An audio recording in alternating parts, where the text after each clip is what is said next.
శ్రీ అరవిందాయ. అందరికీ నమస్కారం. ఈరోజు పూజ్యులు శ్రీ తెన్నేటి పూర్ణచంద్రరావు గారు రాసినటువంటి పూర్ణయోగ సాధన అనే ఒక అంశాన్ని గురించి తెలుసుకుందాం. ఇందులో ముఖ్యంగా నిత్య జీవితంలో మనం పూర్ణయోగ సాధన ఎలా చేయాలి అనే ప్రశ్నకు గురువుగారు చాలా అద్భుతంగా సమాధానం చెప్పారు. విందామా మరి? నిత్య జీవితంలో పూర్ణయోగాన్ని సాధన చేయటం ఎలా అనే ప్రశ్నకు సమాధానం చెప్పుకోవాలి. సాధన రెండు విధాలు. ఒకటి బాహ్య సాధన, రెండు అంతరంగ సాధన. ఇవి ఒకదానితో ఒకటి విడదీయరాని విధంగా కలిసే ఉంటాయి. అంతరంగ అభివృద్ధి లేకపోతే బాహ్య సాధన సాధ్యం కాదు. బాహ్య జీవితంలో ప్రతిఫలించకపోతే అంతరంగ అభివృద్ధికి పూర్ణయోగంలో అర్థం లేదు. అందుచేత ఒకేసారిగా ఈ రెండు సాధనలను చేపట్టవలసి వస్తుంది. బాహ్య సాధన. బాహ్య సాధనలో మనం ముఖ్యంగా దృష్టిలో ఉంచుకోవాల్సింది బాహ్యం మనని అంతరంగంలోకి పోనిచ్చే విధంగా దానికి క్రమశిక్షణ కలగచేయాలి. మనం అంతరంగంలోకి ప్రయాణించటం అంత సులభం కాదు. ఆదిలోనే హంసపాదు అన్నట్లుగా మన ఉపరితల ప్రకృతి, దానికి నాయకత్వం వహిస్తున్న అహం మనకు అడ్డం తగులుతాయి. బాహ్యంలో లేనిదేమిటి, అంతరంగంలో ఉన్నదేమిటి అని నిలదీస్తాయి. బాహ్య ప్రపంచాన్ని కాదంటే భద్రత లేదు సుమా అని హెచ్చరిస్తాయి. అజ్ఞాన జీవితాన్నే కొనసాగించమని ప్రోత్సహిస్తాయి. అహం నుంచి బయటపడి లోపలికి పోదామని మనం సమకట్టినా లోపల నీకు వచ్చేదేదో అదంతా నేనే నీకు ఇస్తాను, నిన్ను గురువును చేస్తాను, కీర్తి ప్రతిష్టలు, పేరు ప్రఖ్యాతులు సమకూరుస్తాను, మహాయోగివని మహాత్యాగివని అందరూ నిన్ను గుర్తించేటట్లు చేస్తాను అంటూ వెంబడి పడుతుంది. దీని బారి నుండి తప్పించుకొనాలంటే మన ప్రకృతి ఏ విధంగా నిర్మాణం అయి ఉందో, ఏ అంశాలు మనకు అడ్డు తగులుతున్నాయో మనం గ్రహించాలి. ఒక మూల కూర్చొని ఆలోచిస్తే ఇవి తెలియవు. ఒక్కడే ఏకాంతంలో ఉన్నప్పుడు కనిపించని అవకతవకలు, అపరిపూర్ణతలు ఇతరులతో మనం వ్యవహరించేటప్పుడు, అంటే కర్మలు చేసేటప్పుడు బయటకు వస్తాయి. కర్మ మనకు జీవితంతో సంబంధాన్ని కలిగిస్తుంది. అందుచేత బాహ్య జీవితం నుంచి లోపలికి పోవడానికి, అంటే అంతరంగ సాధన చేయడానికి కర్మ అనేది ముఖ్య సాధనం కావాలి. అందుకే శ్రీకృష్ణుడు నిష్కామ కర్మయోగంతో సాధన ప్రారంభించవలసి ఉంటుంది అని నిర్దేశించాడు. కర్మ అనే పదానికి ఇప్పటి వరకు స్పష్టమైన అవగాహన రాలేదు. కర్మ అంటే వేదోక్తమైన కర్మలని, వర్ణాశ్రమ ధర్మాలను పాటించటం అని కొందరు భావించారు. ఆధునికులు దేశానికి, సమాజానికి, మానవజాతికి ఉపకారం చేసే కర్మలే కర్మలు అని భావించారు. ఇందువల్ల కర్మ మార్గం గందరగోళానికి దారితీసింది. మనం నిత్య జీవితంలో చేస్తున్న కర్మలు కావని, వాటిని వదిలిపెట్టకపోతే తరుణోపాయం ఉండదనే భావం వ్యాపించిపోయింది. సాధారణ కర్మల పట్ల నిర్లక్ష్యం, ఏవగింపు చోటు చేసుకోవటం చేత జీవితం నిస్సారంగా, మహాభారంగా తయారైంది. మనం నిత్య జీవితంలో అనుభవిస్తున్న కర్మలు మన కుటుంబంలో, వ్యాపారంలో, వృత్తి ఉద్యోగాలలో, వ్యవసాయంలో, రాజకీయాలలో, విజ్ఞాన శాస్త్ర రంగంలో ఒకటేమిటి, మనం నిత్య జీవితంలో ఆచరిస్తున్న కర్మలన్నీ మన సాధనకు ఉపకరించేవే అని గీత సూచనప్రాయంగా తెలిపింది. శ్రీ అరవిందులు పూర్ణయోగ సాధనకు దాన్ని పునాదిగా చేశారు. కర్మ అంటే వేదోక్త కర్మే కావలసిన అవసరం లేదు, పరోపకార కర్మలే కావలసిన అవసరం లేదు. మనం జీవనాధారం కోసం కానీ, మన ప్రజ్ఞాపాఠవాల ప్రకటనలకు కానీ, మరే ఇతర కారణాల వల్ల కానీ చేపట్టిన ఏ కర్మ అయినా మన సాధనకు పనికి వస్తుంది. నిష్కామ కర్మ అంటే ప్రతిఫలం లేకుండా చేసే కర్మ. తాను ఏది ఏ విధంగా చేయాలో ఆ విధంగా దాన్ని చేయటం నిష్కామ కర్మయోగం. ఒక అధికారి తన కార్యాలయంలో తాను చేస్తున్న కర్మను కర్తవ్య కర్మగా ఆచరించాడనుకోండి, ఏ లోభానికి, భయానికి, ఒత్తిడికి లోను కాకుండా చేయవలసి ఉన్న పని చేశాడు అనుకోండి, అది యోగ సాధనే అవుతుంది. కానీ ఎవరు ఆ విధంగా చేయలేకపోతున్నారు. ఎన్ని కారణాలు చెప్పినా అందుకు ముఖ్య కారణం భయం. సరిగా కర్మ చేస్తే తనకు అధికాదాయం రాదనో, తన భవిష్యత్తు దెబ్బతింటుందనో, పై అధికారుల ఆగ్రహానికి, తోటివారి అసూయకు, క్రింది వారి తిరుగుబాటుకు లోను కావలసి వస్తుందనే విధంగా ఆ ప్రకారంగా చేయలేడు. కర్మను పూర్ణయోగానికి సాధనంగా చేసుకోనివాడు ఆ విధంగా తానెందుకు చేయలేకపోతున్నాడో, ఆ భయం, ప్రలోభం తనలో ఏర్పడడానికి కారణాలు ఏవో విశ్లేషించి తెలుసుకోవాలి. కర్మ ఆత్మవిశ్లేషణకు ఎంతో తోడ్పడుతుంది. మరొక సంగతి ఏమిటంటే, కర్మ వల్ల మనకు ఎంతోమందితో సంబంధాలు వస్తాయి. దానివలన మనలో దాగి ఉన్న ఈర్ష్యాసూయలు, కామక్రోధాలు మొదలైనవి పైకి వస్తాయి. అంటే అవి మనకు తెలుస్తాయి. కర్తవ్య కర్మ నిర్వహించవలసిందనే ప్రేరణ అంతరాత్మ నుంచి వస్తుంటే, అలా నిర్వహిస్తే చెడిపోతావు సుమా అనే హెచ్చరిక ప్రకృతి నుంచి వస్తుంది. దీనిని గమనిస్తే ప్రకృతి పురుష విభజన తెలుస్తుంది. ప్రకృతి మన అంతరాత్మ నోరు నొక్కి తన ప్రాబల్యాన్ని మన మీద విధిస్తోందని మనకు అర్థమవుతుంది. ప్రకృతిని అదుపులో పెట్టుకోకపోతే కర్తవ్య కర్మ సాధ్యం కాదనే విషయం మనకి బోధపడుతోంది. ఇదే జ్ఞానం అంటే. కర్మ మూలంగానే ఈ జ్ఞానం మనకు వస్తుంది, కానీ కళ్ళు మూసుకొని కూర్చున్నందువలన కాదు. తన ప్రవృత్తిని కర్మ ద్వారానే తాను కనిపెట్టగలడు. దానిలో తనకు అడ్డు తగులుతున్న అంశాలన్నింటినీ తొలగించుకోగలడు. ప్రాపంచికమైన కోరికతో కానీ, ప్రాపంచిక ఫలితం కోసం కానీ కాక, కర్మను ఆత్మజ్ఞానం కోసం ఉపయోగించడమే యోగం. ఏ కర్మ అయినా దీనికి పనికి వస్తుంది. అందుకే శ్రీ అరవిందులు సర్వజీవితము యోగమే అంటే ఆల్ లైఫ్ ఈజ్ యోగా అని పేర్కొన్నారు. జీవితంలో యోగానికి పనికిరాని కర్మ అంటూ లేదు అని వారి భావం. ఇక అంతరంగ సాధన గురించి తెలుసుకుందాం. అంతరంగ సాధన. ప్రకృతి మనకు ఆటంకంగా పరిణమించింది అన్న సత్యం తెలిసినప్పుడు మనకు ప్రకృతి మీద ద్వేషం, విరక్తి కలిగి మన చైతన్య భాగాన్ని ప్రకృతి భాగం నుంచి విడగొట్టడానికి సకల ప్రయత్నం చేస్తాము. ఇది సాధారణంగా వైరాగ్యానికి, కర్మ సన్యాసానికి త్రోవ తీయవచ్చు. కానీ పూర్ణయోగం అటువంటి ప్రవృత్తిని అంగీకరించదు. ప్రకృతి మన చైతన్య భాగానికి క్షేత్రం అని గ్రహించాలి. మన చైతన్య భాగం ఎక్కడి నుంచి వచ్చింది? అది విశ్వవ్యాప్తమైన, విశ్వకారణమైన ఒక మహా చైతన్యానికి చెందిన ఒక అంశం. ఆ మహా చైతన్యం ఈశ్వరుడు లేదా పరాప్రకృతి లేదా జగజ్జనని లేదా దివ్య చైతన్యం, సూపర్ మైండ్, తాను భూమి మీద అభివ్యక్తం కావటం కోసం తన అంశాలను ఈశ్వరుడు సృష్టిలో ప్రవేశపెట్టాడు. పరిణామ క్రమంలో అవి ఈ లక్ష్యాన్ని సాధించాలి. పరిణామానికి క్షేత్రంగా ప్రకృతిని సృష్టించాడు. ప్రకృతి సహాయంతో మన చైతన్యం పెరగాలి. ప్రకృతి మనకు విరోధి కాదు, సరికదా.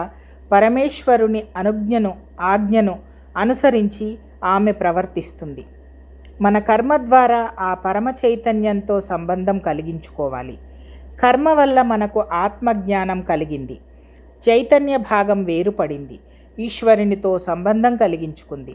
మళ్ళీ ఆ ఈశ్వర చైతన్యాన్ని కర్మ ద్వారానే ప్రపంచంలో అభివ్యక్తం చేయాలి. అంటే మన కర్మలు ఈశ్వరార్పణం కావాలి. ఆయన్ని చేరుకోవడానికి, మళ్ళీ ఆయన చైతన్యాన్ని ప్రకటించుకోవడానికి కూడా కర్మలే సాధనం. అది భక్తి. కర్మయోగ సాధన వలన జ్ఞానం, జ్ఞానం వలన భక్తి రావాలి.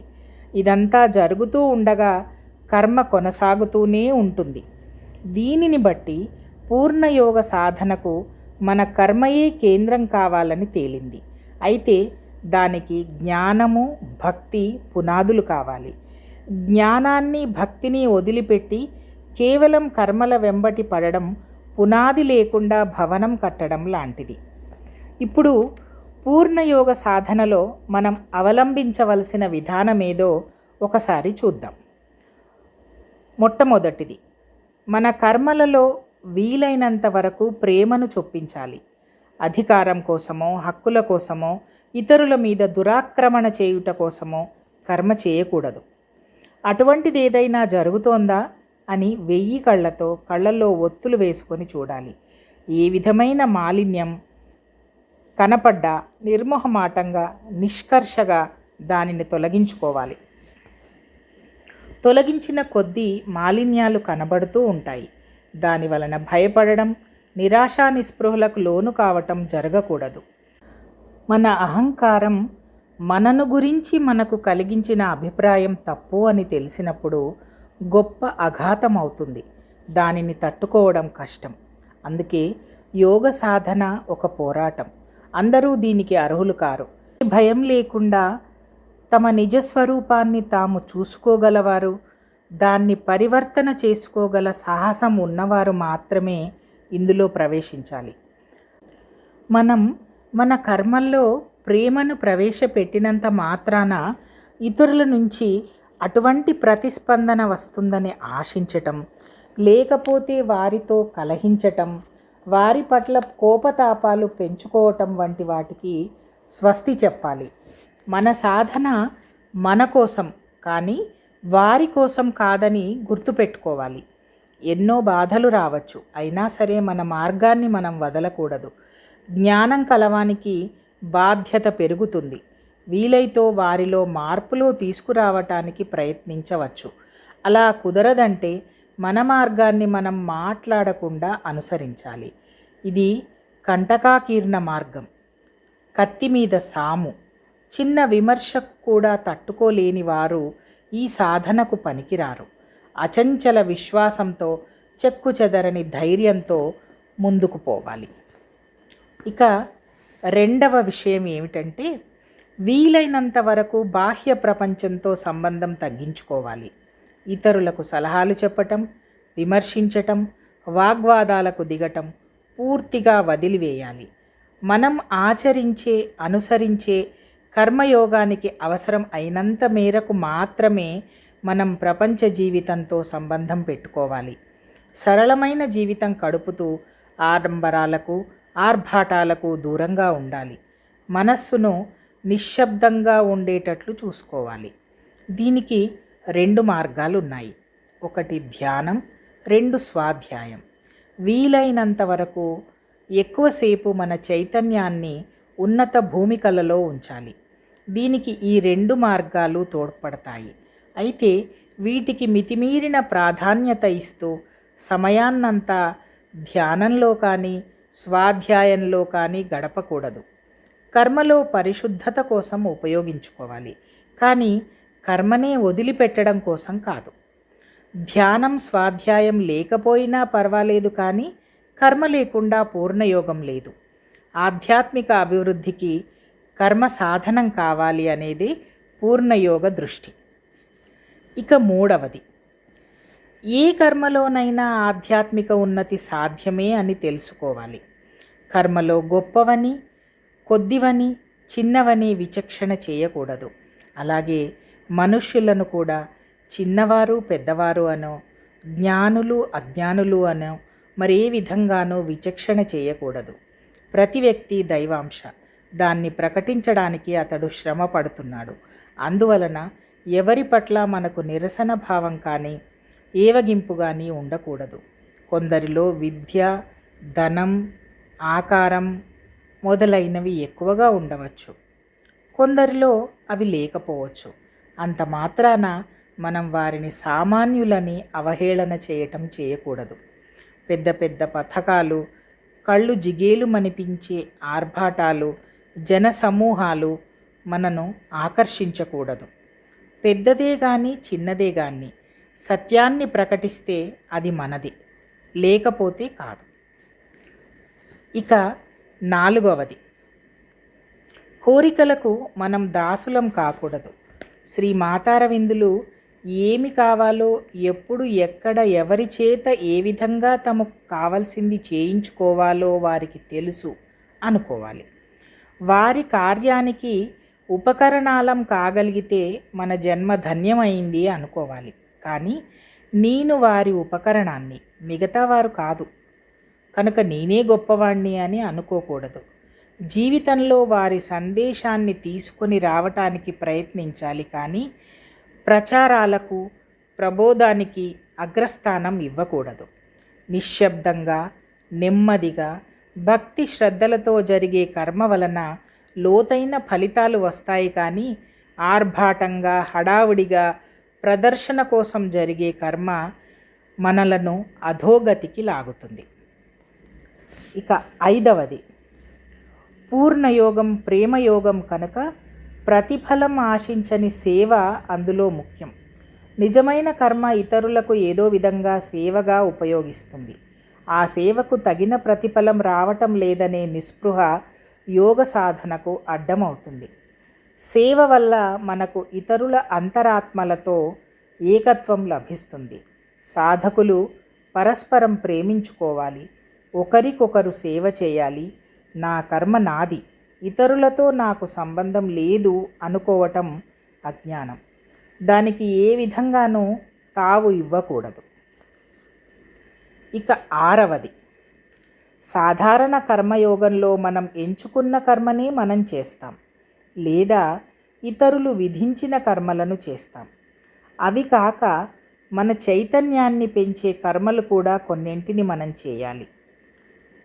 ధ్యానం, స్వాధ్యాయం, పెద్దలను, తెలిసిన వారిని గౌరవించి సేవించటం జరగాలి. సాధన ఒక్కడే చేయటం కన్నా అటువంటి సాధన చేస్తున్నవారు కలిసి ఒకచోట సాధన చేయటం అవసరం. అందరూ కలిసి కర్మలు నిర్వహించాలి. దీనివలన 2 లాభాలు ఉంటాయి. ఒకటి, సామూహిక ఆకాంక్ష బలవత్తరం కనుక ఉన్నత చైతన్యం త్వరగా ప్రతిస్పందిస్తుంది. 2, కలిసి పనిచేయటంలో మన గుణలోపాలు మనకు తెలిసే అవకాశం ఉంటుంది కనుక ఆత్మ పరిపూర్ణత సాధ్యపడుతుంది. ఇక 7వది ఏమిటంటే, ప్రతిదినం ఏదో ఒక విధంగా మనం ఉన్నత చైతన్యంతో ఎంతసేపైనా సంబంధాన్ని కలిగించుకోవాలి. శ్రీ మాతారవిందుల పటాలను అలంకరించటం, ధూపం సమర్పించటం, పుష్పాలతో అలంకరించటం, వారి గ్రంథాల నుంచి కొన్ని భాగాలను అధ్యయనం చేయటం, ధ్యానం సామూహిక సాధనలో ఉంటుంది. ఇది కాక స్మరణ అంటే సాధ్యమైనంత వరకు శ్రీ మాతారవిందుల స్మరణ జరగాలి. కర్మలో ప్రవర్తిస్తున్న ఆ స్మరణకు విఘాతం రాకుండా ఉండేటట్లుగా సాధన చేయాలి. ఏ కర్మ అయినా ఆరంభించే ముందు వారి అనుమతి కోరటం, అయిపోయిన తర్వాత వారికి కృతజ్ఞత చెప్పటం ఇందుకు సహకరిస్తాయి. కొంతకాలానికి కర్మ, స్మరణ కలిసి ప్రవర్తించే స్థితి వస్తుంది. పూర్ణయోగానికి మార్గం అదే. ఇక చివరగా ఏకాంత సాధనకు, ఆత్మ పరిశీలనకు పూర్ణయోగంలో ప్రముఖ స్థానం ఉన్నమాట వాస్తవమే. కానీ సాధన శాంతం, ఏకాంతంలో జరగటం వలన ప్రయోజనం ఉండదు. ఏకాంతంలో జరిగే అభివృద్ధి, సామూహిక సాధన వలన లభించే అభివృద్ధి కలిసి ముందుకు సాగాలి. కుటుంబ సభ్యులతో, కార్యాలయాలలో కానీ, వ్యాపార సంస్థలలో కానీ, తదితర రంగాలలో కానీ మనం నిర్వహిస్తున్న కర్మలను కూడా మన సాధనకు ఉపకరణాలుగా చేసుకోవాలి. ఒకవేళ అక్కడ మన సాధన తలక్రిందులయ్యే పరిస్థితులు సంభవిస్తే ఆ పరిస్థితుల నుంచి బయటపడాలి. విపరీతమైన సందర్భాలలో అటువంటి చర్య అవసరం కావచ్చు. తోటి సాధకులతో కలిసి ధ్యానం, స్వాధ్యాయం నిర్వహించటం చాలా అవసరం. కలిసి పెరగటం అనేదే పూర్ణయోగంలో ముఖ్య సూత్రం. నాకు తెలిసినంత వరకు సాధనా మార్గాలు సూచించాను. ఇంకా ఎన్నో ఉండవచ్చు. పెద్దల వల్ల వాటిని తెలుసుకొని మన సాధనను సుసంపన్నం చేసుకోవచ్చు అంటున్నారు గురువుగారు శ్రీ తెన్నేటి పూర్ణచంద్రరావు గారు. వీరి వ్యాసం దివ్యదీపికలో ప్రచురింపబడింది. పూర్ణయోగ సాధనలో మన నిత్య జీవితంలో కర్మలు ఎలా చేయాలి, మన ఆలోచన విధానంలో ఎలాంటి మార్పులు తీసుకురావాలి, ఆల్ లైఫ్ ఈజ్ యోగా అని శ్రీ అరవిందుల వారి యోగ సాధనా మార్గాన్ని అవలంబించటంలో ఎన్నో ప్రాక్టికల్ పాయింట్స్ మనకు గురువుగారు చాలా చక్కగా వివరించారు. ఆచరించడానికి మనమందరము ప్రయత్నిద్దాం.